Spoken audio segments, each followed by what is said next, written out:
یہ جو سفید داڑھی والے بیٹھے نا دائیں بائیں اور سامنے، ان سے پوچھیں آج سے 30-40 سال پہلے برقعے میں بھی اگر کوئی عورت کو دیکھتا تھا پٹائی ہوتی تھی نہیں ہوتی تھی؟ اب یہ میڈیا نے ہمارے حیا اور غیرت کا جنازہ نکال دیا. ہاتھ ملا رہے ہیں ایک دوسرے سے نامحرم، اللہ بچائے، گلے لگ رہے ہیں، چوم رہے ہیں کندھے کو، اللہ کے عذاب کو خرید رہے ہیں. وہ بھی ابھی بتاتا ہوں، عرض کرتا ہوں. ایک دماغ خراب میڈیا پر آتا ہے اسکالر منہ پھکڑ، اس کی بات کا فتویٰ بھی دیتا ہوں انشاءاللہ تعالی. یہ چوڑیوں کے اسٹال لگتے ہیں، زیادہ تر بے حیائی کے لیے اسٹال لگاتے ہیں.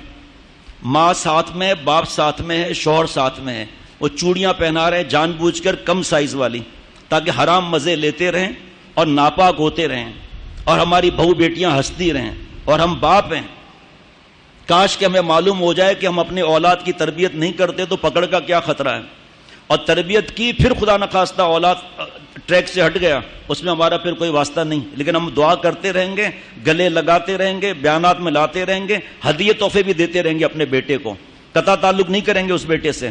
اس کی تفصیل ہے، اب موقع نہیں. چوڑیوں کے اسٹال، اور ہماری بیٹیاں وہاں جا کے کھڑی ہوئی ہیں، ہنس رہی ہیں دان پاڑ کر، برقع نہیں ہے بھی تو کیا ہو گیا، اور وہ حرام مزے لے رہا ہے جان بوجھ کے. وہ بھی ہنس رہی ہیں کیونکہ حرام مزہ آ رہا ہے نا ہاتھ کو ٹچ ہونے میں.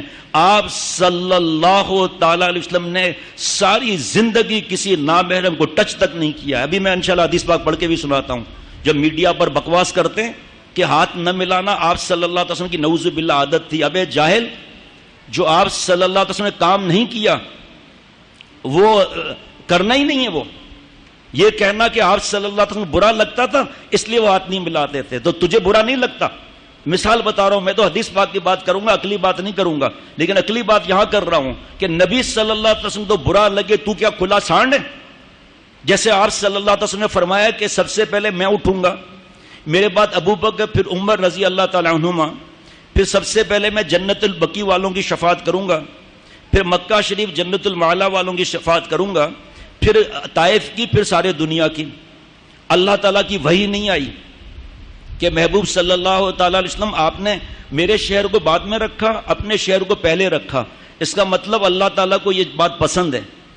تو آپ صلی اللہ علیہ وسلم کسی چیز کا منع نہ فرمائیں، لیکن نہ بھی کریں، یہ بھی مسئلہ بن جاتا ہے. جاہلوں کو کیا پتا، پی ایچ ڈی کی ڈگری یہودی سے لے کر میڈیا پر آ کر بیٹھ گئے، اور جو وہ بولتا جائے کہ پردہ نہیں ہے تو پردہ نہیں ہے. قرآن پاک کی آیتیں، اس سے پوچھو نا یہ آیتیں ملے گا کون اس سے، اور کیوں ملے گا کسی سے؟ I am busy.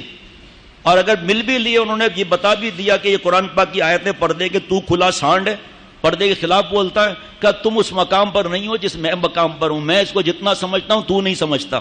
کبھی نہیں مانیں گے. میں جا رہا تھا دبئی سے بیان کر کے ابو ظہبی جا رہا تھا، تو کئی کلومیٹر جب ہم آگے نکل گئے تو دائیں بائیں اتنے بڑے بڑے بلڈنگیں، اتنے ولاس اور لگ رہا تھا خالی ہیں. تو میں نے پوچھا بھائی یہ کیا ہے؟ کہ یہ ایک صاحب ہیں، ان کے یہ ولاس اور فلیٹ ہیں خالی ہیں. پھر اتنا پیسہ اس کے پاس کہاں سے آیا کہ بنا کر رکھ کر بیٹھا ہوا ہے؟ کہ یہ صاحب میڈیا پر آتے ہیں، اب سمجھ لو یہ سب کیا ہے. ان کا کام ہوتا ہے شکوک پیدا کرنا، اور ان کو پتا ہے جو سن رہے ہیں ان کو دین کی سمجھ ہوتی تو گھر میں ٹی وی ہی نہیں ہوتا، اگر گھر میں دین کی سمجھ ہوتی کیبل ہی نہیں ہوتا. ان کو پتا ہے کالج، اسکول، یونیورسٹی اور انسٹیٹیوٹ اور اسکولوں میں دین نہیں پڑھایا جاتا، اس لیے ان کا برین واش کر کے کھوپڑی میں بچپن سے ہی ڈال دو گے، پردہ کچھ نہیں ہوتا، ناؤ ناچو کوئی مسئلہ نہیں ہے. نعوذ باللہ. چوڑیوں کا عرض کر دیا میں نے. کل ایک خاتون 6 بچوں کی ماں بھاگ گئی گھر چھوڑ کر، طلاق نہیں، خلا نہیں، موبائل. جب اس 4 بچوں کی ماں کے بھاگنے کی خبر میں نے مرشد ثانی حضرت میر صاحب رحمۃ اللہ علیہ کو سنائی تھی تو حضرت میر صاحب رونے لگے. اب چشمہ اتار دیا، قلم رکھ لیا جو لکھ رہے تھے دین کی بات. فرمایا میں آج تک روتا ہوں، 2 مہینے کے دودھ پیتے ہوئے بچے کو ماں چھوڑ کر بھاگ گئے. موبائل، ننگی فلمیں، نامحرم مردوں کو دیکھنا، اللہ کا حکم ٹوٹنا، کل للمؤمنات یغضضن من ابصارہن ویحفظن فروجہن. آپ نبی صلی اللہ تعالی علیہ وسلم ایمان والی بیویوں سے فرماتے ہیں کہ اپنی بعض نظریں نیچی رکھیں، اپنی شرمگاہ کی حفاظت کریں. دیور، بہنوئی، خالو پھپھا لڑتے ہیں کہ ہم کیسے نامحرم ہو گئے، جاؤ اوپر جا کے بات کر کے آؤ. جانے کی گارنٹی ہے، واپس آنے کی گارنٹی نہیں ہے. شریعت کا مذاق اڑاتے ہیں کہ ہم کیسے نامحرم ہو گئے. آپ آ کے پتا کرو کیسے نامحرم ہو گئے. یہاں کھڑے ہو کر بک بک کرنے سے تھوڑی کام چلے گا. اللہ سے کہو جس رب کا حکم ہے اس کے خلاف بول رہے ہو کہ ہم کیسے نامحرم ہو گئے. ارے انسان ہے, غلطیاں ہوئی, ہم بھی گناہ گار ہیں, اب تو سدھر جائیں. مرنے کے قریب پہنچ گئے, ماموزاد, تایازاد, خالوزاد, پھپھیزاد. پھر یہ فیس بک اور یوٹیوب اور واٹس ایپ دیکھ رہے ہیں کہ ہماری بیوی نامحرم سے بات کر رہی ہے, اور دیکھ رہے ہیں کہ رشتہ دار سے بات کر رہی ہے, اور دیکھ رہے ہیں گھر میں گئے تو جناب نامحرم خاندان کے یا پڑوس کے یا دوست بیٹھے ہوئے بیوی کے پاس. لیکن کیونکہ میڈیا نے ایسا برین واش کیا کہ برائی نہیں لگتا, بلکہ جو اس کے خلاف بات کرے اور شریعت کا حکم اور قرآن پاک حدیث پاک سنائے تو وہ بات سمجھ میں ہی نہیں آتی. جناب پوچھیں گے نہیں, بس اس نے کہہ دیا, اس نے کہہ دیا. نعوذ باللہ صحابہ رضوان اللہ علیہ مجمعین سے بڑھ کر ہو گئے. ایک حدیث پاک الگ ہے کہ میرے بعد خلفائے راشدین کی بات ماننا. حضرت عمر رضی اللہ تعالیٰ عنہ, حضرت ابو بکر صدیق رضی اللہ تعالیٰ عنہ, حضرت علی, حضرت عثمان رضی اللہ تعالیٰ عنہما. پھر ایک حدیث پاک الگ ہے, الصحابی کالنجوم بأیہ مقتدیتم اہتدیتم. میرے صحابہ ستاروں کے مانند ہیں, ایک کی اقتداء کرو گے ہدایت پا جاؤ گے. آج کے آدمی کے اسکالر پتہ نہیں مفسر کیا اللہ معاف فرمائے, عالم ہے نہیں, 16 علوم ہے نہیں, تفسیریں بیان کر رہے ہیں. انجینئر صاحب بھی, ڈاکٹر صاحب بھی, بزنس مین صاحب بھی, اور پیچھے ایک بھی عالم ہے, مفتی ہے. کسی ایک دنیا کے دارالعلوم نے آپ کو صحیح کہا ہے, لیکن نہیں, 4 تراویحوں کے بعد ترجمہ کریں گے, عالم نہیں ہے. پھر کھانے چلیں گے, پھر 2:30 بجے پردے کی کوئی فکر نہیں, اور اس کے بعد نکلتے رہیں گے. جو علاقہ کمزور وہاں کمزور کھانا, جو علاقہ بہترین وہاں بہترین کھانا. ان سے کہو کہ آپ لیاری شریف میں کیوں نہیں آتے, آپ ملیر شریف میں کیوں نہیں آتے, آپ یوسف گوٹ میں کیوں نہیں آتے, آپ میمن گوٹ میں کیوں نہیں آتے, آپ سہراب گوٹ پر کیوں نہیں آتے, آپ بنگلہ دیشی پاڑا جو ہے گلشن میں وہاں کیوں نہیں آتے, آپ صرف پوش علاقوں میں کیوں جاتے ہیں. آپ کو اختیار کا ہے تفسیر کرنے کا, آپ کے پاس 15 علوم ہیں, آپ عالم ہیں, مفتی ہیں, لیکن شارٹ کٹ کا مزہ, اور جو کہہ رہا ہے کہنے دو, ہمارا کیا ہے نعوذ باللہ. وہاں شریک ہونا کیسا ہے پتہ کر لیجئے گا ذرا. ابھی اگر پتہ نہیں کیا تو رمضان کے بعد فرصت سے 4-5 جگہوں سے پتہ کر لیجئے گا. قرآن پاک کی تفسیر بیان کرنا بغیر علوم کے اور 10 سال مدرسے میں لگائے بغیر جرم عظیم ہے. ایک لفظ قرآن پاک کا اس کے 20 معنی ہیں عربی زبان کے. اب کون سا معنی صحابہ رضوان اللہ علیہ مجمعین نے لیا. آج کی لوگوں کی بات مان کر بیٹیوں کو مسجد میں بھیجیں گے تراویحوں کی بات, صحابہ کی بات نہیں مانیں گے رضوان اللہ علیہ مجمعین کی, جبکہ آپ صلی اللہ علیہ وسلم فرما رہے ہیں کہ میرے کسی ایک صحابی کی بات مان لو گے ہدایت پا جاؤ گے.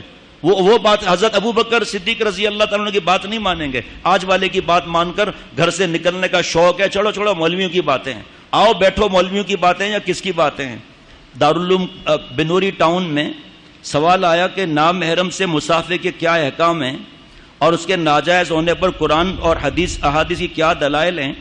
ایک ویڈیو کسی نے دکھائی ایک نام نہاد اسکالر کی, وہ اس میں کہہ رہا تھا کہ جائز ہے, اور آپ صلی اللہ علیہ وسلم نے جو مسافہ نہیں کیا, نعوذ باللہ آپ صلی اللہ علیہ وسلم کی عادت تھی. یہ تو جہالت کی حالت ہے ان کی. جواب واضح رہے کہ نامحرم خواتین سے ہاتھ ملانا تمام فقہاء کرام, تمام دنیا کے دارالعلوم, تمام دنیا کے دارالفتہ, تمام دنیا کے مفتی اور علماء کے نزدیک بالاتفاق حرام ہے.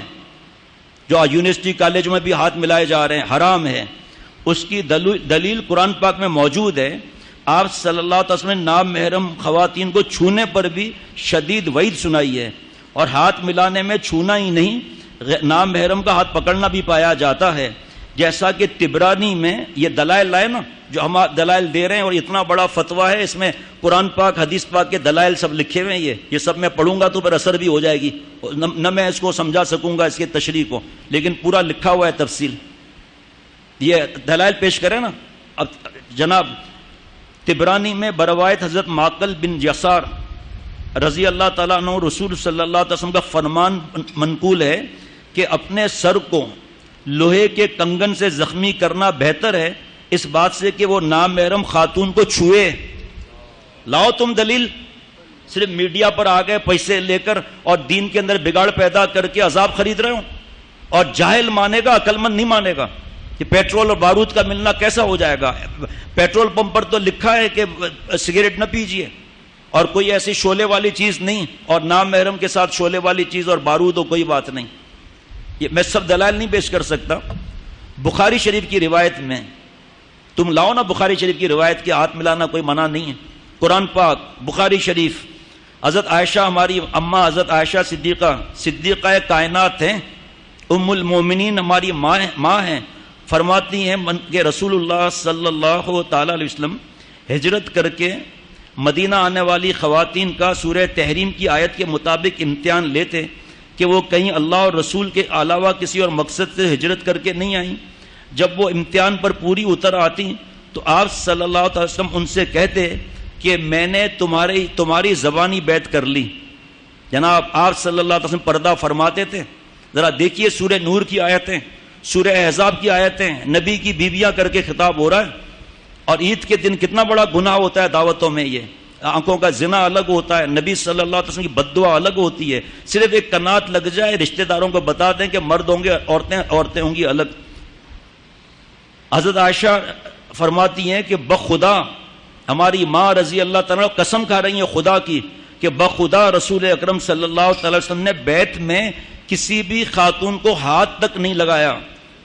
ہماری ماں اللہ کی قسم کھا رہی ہیں. اگر اللہ کی قسم نہ بھی کھاتی تو بھی ہمارا ایمان ہے، لیکن اللہ کی قسم کھا کر بتائیں تو. اور یہ بدبخت آپ صلی اللہ علیہ وسلم کے نام پر ایسی بات کرتے ہیں اور خوش ہو رہے ہیں کہ ہم لوگوں کو تباہ کر رہے ہیں اور نام محرم سے ہاتھ ملاؤ. دفتروں میں بھی عذاب آ گیا ہے، یونیورسٹیوں میں بھی عذاب آ گیا ہے. پھر ایک بہت بڑی جگہ ہے، میں اس کو چھوڑ کر آگے بڑھ رہا ہوں. حضرت عائشہ رضی اللہ تعالیٰ کا قسم اٹھا کر فرمانا کہ آپ صلی اللہ علیہ وسلم کے دستے مبارک نے کبھی بھی کسی عورت کے ہاتھ کو نہیں چھوا. صحیح بخاری کی روایت میں یہ الفاظ بھی قابل غور ہیں کہ آپ صلی اللہ علیہ وسلم کے دستے مبارک نے کسی عورت کے ہاتھ کو چھوا تک نہیں ہے. کیا اتنی وضاحت صرف رسول صلی اللہ علیہ وسلم کی عادت مبارک کو بتانے کے لیے کہ آپ صلی اللہ علیہ وسلم عادت تھی اس لیے ہاتھ نہیں ملاتے تھے؟ ارے میڈیا کے غلام کرکٹر کے، فٹ بالر کے، فلم اسٹار کے نقل کرتے ہیں، ان کے بڑے چیمپئن بنتے ہیں. تو آپ چلو چھوڑو سب چیزوں کو، آپ صلی اللہ علیہ وسلم نقل میں نجات نہیں ہے. لقد کان لکم فی رسول اللہ اسوۃ حسنہ، اللہ نے نمونہ نہیں بھیجا؟ اللہ تعالیٰ نے آپ صلی اللہ علیہ وسلم کے ذریعے قرآن پاک میں نہیں کہا فاتبعونی، میری اتباع کرو؟ تو آپ صلی اللہ علیہ وسلم نے اگر ہاتھ نہیں ملایا تو مومن کا فرض بنتا ہے کہ آپ صلی اللہ علیہ وسلم کی نقل کرے اس بات پر کہ جس بات کو محبوب صلی اللہ علیہ وسلم نے پسند نہیں کیا. آج اس گٹر لائن کی زندگی میں فیس بک، یوٹیوب، ننگی فلمیں، اریانی، بے حیائی، زنا اور بدفعلی کی دعوتیں، ناچ گانا، کلبیں، اس کے اندر جو ہے ایسے سڑے ہوئے ماحول میں کوئی ایسی بات ہی نہیں ہے. نعوذ باللہ. جس کو گناہ کبیرہ کرنا ہے وہ تو کرے گا نا، وہ تو ہماری بات تھوڑی مانے گا، وہ تو ان کی بات مانے گا. ان کے پاس کہے گا بھی نہیں تمہارے پاس کیا دلیل ہے. چینلوں کا کام دین پھیلانا نہیں ہے، ان کا کام فحاشی پھیلانا ہے، دہشت گردی سکھانا ہے، گھر سے بھاگنا، حرام عشق اور موسیقی اور بدماشیاں اور گالیاں اور گانے اور گھر سے بھاگنا، کورٹ میرج کرنا، چوری اور ڈاکے اور شراب پینا سکھانا ہے. اس میڈیا کا کام یہ ہے جس کو ہم نے نعوذ باللہ خدا بنایا ہوا ہے. وحی کی باتیں سمجھ میں نہیں آتی، میڈیا کی باتیں سمجھ میں آ جاتی ہیں.